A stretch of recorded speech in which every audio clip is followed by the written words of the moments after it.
Hello guys, मेरे channel पे आप सभी का स्वागत है। फिर से मैं एक बार हाजिर हूँ एमए फर्स्ट सेमेस्टर के ज्योग्राफी स्टूडेंट्स के लिए। मैं भी पढ़ रही हूँ और आप लोग की भी हेल्प कर रही हूँ, तो प्लीज़ लाइक एंड सब्सक्राइब। अभी जो सीरीज़ चल रही थी हमारी, उसमें यहाँ तक हम लोगों ने कंप्लीट कर लिया था लॉन्ग वाले आंसर्स को।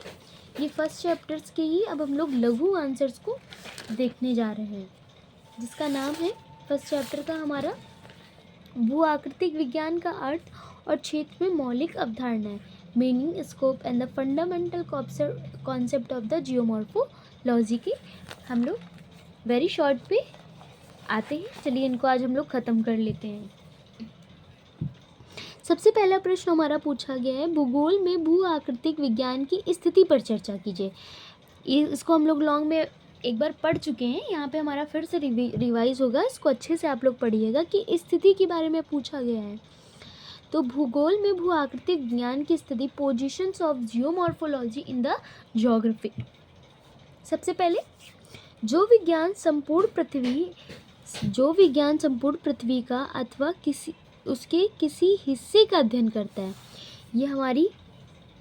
ये संपूर्ण हमारी अर्थ है।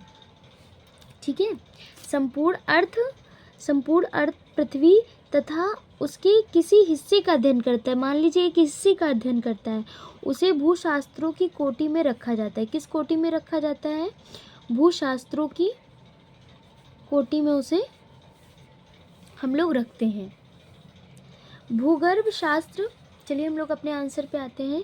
भूगर्भ शास्त्र, भूभौतिकी, इसके अंतर्गत आने वाली चीज़ें बताई गई हैं कि भूगर्भ शास्त्र, भूभौतिकी, जल विज्ञान, मौसम विज्ञान। अच्छा, आप एक बेसिक सी चीज़ थी, ये एक हमारा अर्थ है। ये यदि हम बात करें, हमारा इक्वेटर है, 30 degree, 60 degree, 90 degree, 30 degree, 60 degree and 90 degree. तो हर जगह के आपको यहाँ का जो एटमॉस्फेयर है, यहाँ का जो हमारा मौसम है, यहाँ का मौसम, यहाँ का मौसम, यहाँ का मौसम, सबका हमें चेंज दिखेगा। सभी की जलवायु अलग होगी, मौसम भी सबके यहाँ पे क्या हो जाएंगे, अलग। एक कॉन्सेप्ट पे देखिए, यहाँ पे पृथ्वी है, हमारा जल भी मौजूद होगा, यहाँ पे इस पृथ्वी में हमारा स्थल भी होगा। तो इन सब के बारे में जो जानकारी हम प्राप्त करेंगे, उसी के अंतर्गत इसी में ही पढ़ेंगे। तो भूभौतिकी, जल विज्ञान, मौसम विज्ञान, भूगोल तथा भू आकृतिक विज्ञान, भूशास्त्र, अमेरिकन वैज्ञानिक भू आकृतिक विज्ञान तथा भौतिकृतिकी दोनों ही शब्द को समान अर्थों में उपयोग करते हैं। कौन? American scientist. किंतु इन दोनों के अध्ययन में क्षेत्र में पर्याप्त अंतर है, परंतु इन सब के अध्ययन में क्या है, थोड़ा सा अंतर है। भौतिकृतिकी में पृथ्वी के भौतिक लक्षण का अध्ययन किया जाता है। जो भौतिकृतिकी होती है, इसमें हम लोग भौतिक लक्षणों का अध्ययन करते हैं, और इसमें स्थल मंडल, जल मंडल, वायुमंडल तीनों को शामिल किया जाता है। ये तीनों हमारे शामिल हो जाते हैं। क्या क्या? स्थल मंडल, जल मंडल, वायुमंडल को शामिल किया जाता है। भू आकृतिक विज्ञान में वस्तुतः स्थल मंडल का ही विशेष तौर पर विस्तृत अध्ययन किया जाता है। मोस्टली जो हम लोग अध्ययन करते हैं, वो स्थल मंडल का ही अध्ययन करते हैं। अमेरिकन भूगोलवेत्ता WM Davis, it's most importance, कभी कभी पूछेगा, डेविस के अनुसार भू आकृतिक विज्ञान की स्थिति पर चर्चा कीजिए। एक प्रश्न हमारा ये भी बन सकता है। तो अब यहाँ से मेन चीज़ जो है हमारी यहाँ से स्टार्ट होती है कि WM डेविस की मान्यता थी कि एक भू आकृतिक विज्ञान मुख्यतः भूगोल का ही एक अंग होता है। उन्होंने ये कहा कि जो भू आकृति होती है हमारी, जो भू आकृतिक होती है, वो वस्तुतः जो होती है, मुख्यतः जो हमारी विज्ञान है, उसी का एक क्या है, विज्ञान का ही एक हमारा अंग है। इसकी पुष्टि में वो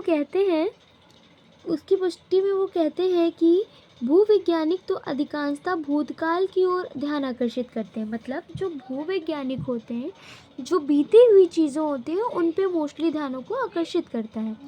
किंतु भू आकृतिक विज्ञान वर्तमान को सामने रखकर विश्लेषण करता है, लेकिन जो भूआकृतिक विज्ञान होता है वो वर्तमान में चीज़ों को आगे रखता है और उसके बाद उसका क्या करता है, विश्लेषण को प्रारंभ करता है।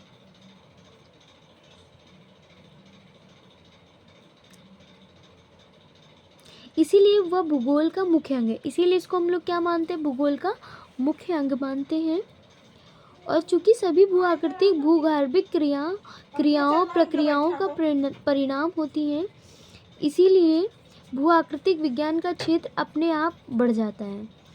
एक हमारे और जो है भूगोलवेत्ता हैं जिनका नाम है लोबेक जी कहते हैं, इनका मत है कि भूआकृतिक विज्ञान अथवा भू आकृतियों का अध्ययन भूगर्भ शास्त्र की एक शाखा है। ये क्या बोलते हैं, ये भूगर्भ शास्त्र की शाखा है। और यहीं पे हमारे जो डेविस हैं वो बोलते हैं वो विज्ञान का मुख्यतः अंग होता है। दोनों की कॉन्सेप्ट को ध्यान रखिए, ये दोनों क्लैश करते हुए भी पूछ सकते हैं। भू आकृतिक विज्ञान में भूगर्भ शास्त्र का समावेश पृथ्वी की संरचना, इन्होंने कहा समावेश पृथ्वी की संरचना तथा उनके भूगर्भिक इतिहास को समझने और शैलों की संरचना के गठन की जानकारी प्राप्त करने तथा विभिन्न आकृतियों के अध्ययन में स्थापित किए गए सैद्धांतिक पक्ष को समझने में ही हुआ है। ब्रोयन का मत है, एक और आ जाते हैं भूगोलवेत्ता हमारे ब्रोयन कहते हैं कि एक सफल भू आकृतिक विज्ञानवेत्ता को बाकायदा भूगर्भ शास्त्री होना चाहिए। मतलब भू आकृतिक विज्ञान बनने के लिए सबसे पहले आपको क्या होना चाहिए, विज्ञानवेत्ता होना चाहिए, बाकायदा किस चीज़ का, भूगर्भ शास्त्री का। तो ये हमारा पहला लघुत्तरीय प्रश्न जो है यहीं पे समाप्त हुआ। अब हम लोग दूसरे को देखते हैं क्या पूछता है। दूसरा पूछा गया है हमारा प्रश्न, भू आकृतिक विज्ञान की आधुनिक प्रवृत्तियों पर संक्षेप में लिखिए। आज की जो आधुनिक प्रवृत्तियां हैं भू आकृतिक विज्ञान से संबंधित, उनको हमें क्या लिखना है, संक्षेप में लिखना है। चलिए देखते हैं। सबसे पहले उत्तर है कि भू आकृतिक वैज्ञानिक अध्ययनों की आधुनिक प्रवृत्तियां निम्नलिखित हैं। जैसे अभी हम लोग ने पढ़ा डेविस, पैक, होम्स, पैकिंग, हैक, इन सब के सिद्धांतों को कायदे से पढ़ेंगे। सबसे पहले आवर्धन चक्र की डेविस की विचारधारा को कम महत्व दिया जाता है। क्यों कम महत्व दिया जाता है? डेविस की विचारधारा के स्थान पर पैक की विचारधारा को मान्यता दी जाती है। डेविस और पैक आपस में क्या कर गए, क्लैश कर गए। ज़्यादा महत्वता किसको दी जाती है, तो पैक को दी जाती है। होम्स का संवहन तरंग सिद्धांत जिन कल्पनाओं पर आधारित था उनकी वैज्ञानिक रूप से पुष्टि हो चुकी है। मतलब जब तक इन्होंने अपनी कल्पनाओं पर आधारित एक सिद्धांत दिया था जिस सिद्धांत का नाम है संवहन तरंग सिद्धांत, परंतु अब उसका भी सैद्धांतिक प्रमाणित हो चुका है। तो पैकिंग मॉडल के माध्यम से ढाल विश्लेषण तथा हैक के गतिक संतुलन सिद्धांत में लोगों की रुचि बढ़ रही है, क्योंकि ये एक विश्लेषणात्मक है, इसमें आधुनिक चीज़ों से लेकर किया गया है।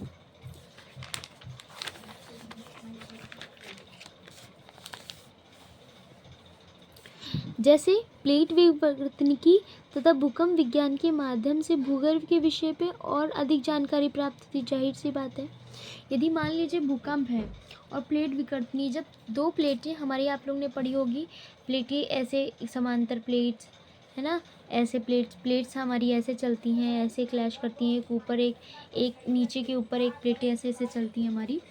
तो उनसे हमारा क्या होता है कि भूगर्भ के विषय में और अधिक हमें क्या मिल जाती है, जानकारी मिल जाती है। भू आकृतिक विज्ञान में भौगोलिक पक्ष के बजाय भौमिकी पक्ष पर अधिक बल दिया जाता है। प्रादेशिक भू आकृति विज्ञान में भौगोलिक पक्ष की बजाय भौमिक पक्ष पर अधिक बल दिया जाता है।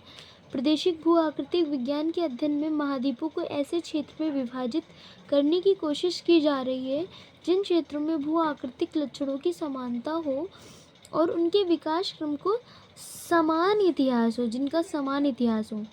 भू आकृतिक विज्ञान में मात्राकरण का उपयोग बढ़ रहा है। किस चीज़ का उपयोग बढ़ रहा है? मात्राकरण का हाईलाइटेड पॉइंट है ये हमारा। कृत्रिम उपग्रहों के माध्यम से भेजे गए चित्रों के माध्यम से दुर्गम क्षेत्र की भू आकृतिक के अध्ययन में नई जानकारियां हमें धीरे धीरे क्या हो रही हैं, उपलब्ध हो रही हैं।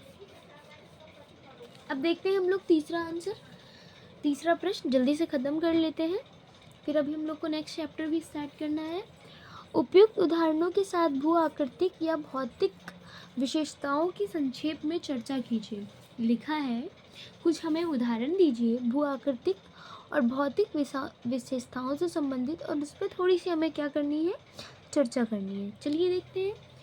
भारत विविधताओं का देश है, जैसे कि आप सभी लोग जानते हैं, चाहे वहाँ की संस्कृति हो, अर्थव्यवस्था, और यहाँ तक कि भारतीयों की भूदृश्य में भी विविधताएं हमें देखने को मिलती हैं। यदि हम नॉर्थ में चले जाएं, पहाड़ी वाले क्षेत्र में चले जाएं, तो आपको एक फेस की जो आकृति है वो अलग दिखेगी, बोली भाषा पहनावा अलग दिखेगा। वहीं आप साउथ में आ जाइए, अलग डिफरेंस मिलेगा। वेस्ट में कंपैरिजन ईस्ट में आप चले जाइए तो कितना आपको अंतर देखने को मिल जाता है। लिखा है भूआकृतिक विज्ञान अध्ययन के लिए एक महत्वपूर्ण इकाई बनती है। भारत पर पृथ्वी पर पाए जाने वाले अनेक भूदृश्य हैं। भारत की सबसे महत्वपूर्ण भूआकृतिक भौतिक विशेषताएं हैं, जैसा कि सबसे पहला हमारा है उत्तर भारत। उत्तर भारत विशाल हिमालय से हमारा घिरा हुआ है। यदि हम चलिए मैप थोड़ी सी क्रिएट कर लेते हैं।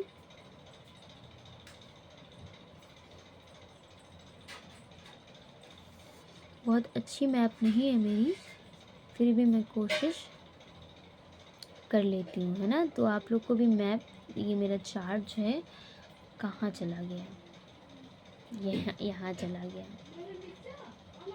ठीक है। चलिए यदि हम उत्तर की ओर बात करें तो देखिए आप, ये पूरा हमारा क्या फैला है, हिमालय पूरा ये हमारा फैला हुआ है। तो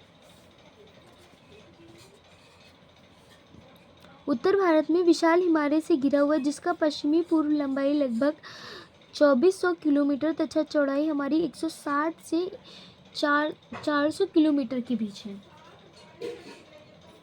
ठीक है। हिमालय पर्वत पश्चिम में जम्मू कश्मीर और लद्दाख से लेकर पूर्व में अरुणाचल प्रदेश तक 5 लाख वर्ग किलोमीटर क्षेत्र में फैला हुआ है। ध्यान रखिए इन चीज़ों को। विशाल उत्तरी मैदान उत्तर में हिमालय और दक्षिण में प्रायद्वीपीय पठार के बीच, पश्चिम में उत्तरी राजस्थान से लेकर पूर्व में गंगा डेल्टा और असम तक 7.8 लाख वर्ग किलोमीटर की जलोढ़ क्षेत्र हमारा फैला हुआ है। पश्चिम भारत में 2 लाख वर्ग किलोमीटर में एक गर्म मरुस्थल है, जिसका नाम है थार का मरुस्थल के नाम से जाना जाता है। ये बड़े पैमाने पर अरावली पहाड़ियों के पश्चिम में राजस्थान राज्य के एक बड़े हिस्से का आवृत करता है और पंजाब, हरियाणा और गुजरात राज्य से इसकी बाउंड्री लगती हुई घिरा हुआ है। फिर ये तिकोने आकार वाला प्रायद्वीपीय पठार विशाल भारतीय मैदानों में दक्षिण में फैला हुआ। प्रायद्वीपीय क्या होता है उसको भी आप समझ लीजिए। ये जो हमारे मैप का नीचे वाला जो हिस्सा है, ये हमारा क्या होता है, प्रायद्वीपीय होता है। यानी कि 3 ओर से जल से घिरी जो चीज़ें होती हैं उन्हें हम क्या बोलते हैं, उन्हें हम बोलते हैं प्रायद्वीपीय। जैसे यहाँ पे अगर हम बात करें, अरब सागर है हमारा, यहाँ पे हिंद महासागर सागर, और यहाँ पे हमारी बंगाल की खाड़ी। तिकोना जैसा दिखता है ना, त्रिभुज जैसा। चलिए, तिकोनी आकार वाला प्रायद्वीपीय पठार विशाल भारतीय मैदानों के दक्षिण में फैला हुआ है।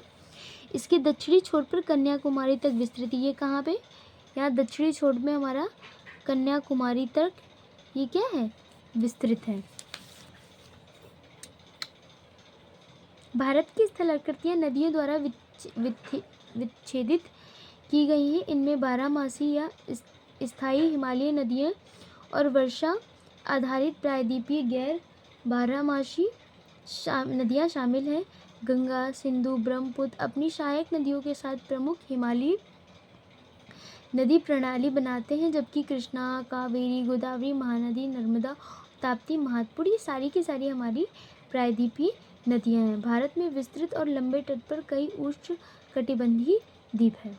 ये हमारा चौथा आंसर इसी के साथ समाप्त हुआ।